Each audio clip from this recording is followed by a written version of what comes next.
Are you struggling with a frustrating server error while using Firebase CLI? You're not alone. Today, we're diving into the common issue of connection timeouts and how to resolve them. I completely understand how annoying it can be when you're all set to initialize your Firebase project and then you hit a wall with a timeout error. It's a common hurdle that many developers face.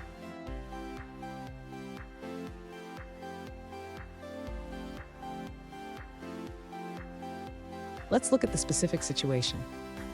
One user reported that after running the command to initialize Firebase, they received a timeout error. They were using the Firebase CLI version 3.9.1 on a Windows platform. Sound familiar? Let's explore this together. So what could be causing this timeout error? It could be due to network issues, firewall settings, or even the use of a proxy like Siphon. Let's break down these possibilities. Stay with me. At the end of this video, I will share a crucial tip that could help you avoid these connection issues in the future. To begin troubleshooting the connection timeout error, the user should first check their internet connection. A stable connection is essential for Firebase CLI to communicate with the server. Next, the user should verify their proxy settings. Since they mentioned using pSiphon, it's important to ensure that the proxy is configured correctly or to try disabling it temporarily. The user should also consider adjusting their firewall or antivirus settings. Sometimes these can block the Firebase CLI from making outbound connections. If the issue persists, the user can try using a different network. This can help determine if the problem is related to their current network environment.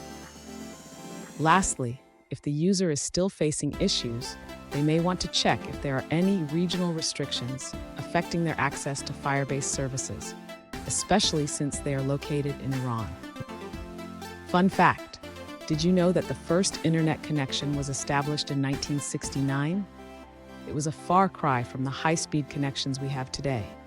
Now let's look at the answers provided by other users. One alternative solution suggests that the issue may be on Firebase's end. You can check the current status of Firebase services by visiting their status page. Let's move forward and look at another answer. An alternative solution from another user suggests updating your Firebase tools. They recommend running the command npm install g Firebase tools to ensure you have the latest version. After updating, try deploying again. If the issue persists, consider clearing the Firebase cache by deleting the Firebase file. That's it for that answer. Let's take a look at another one. An alternative solution comes from another user who experienced a similar issue. They found that their work PC was blocking Firebase deploys, even when using a mobile network. However, deploying from their home PC worked perfectly. Here's a pro tip. Always keep your Firebase CLI updated. New versions often come with bug fixes and improvements that can prevent these types of errors. And there you have it. By checking your connection, adjusting your proxy settings, and ensuring your firewall is configured correctly, you should be able to resolve that pesky timeout error. If you found this video helpful, please subscribe for more troubleshooting tips.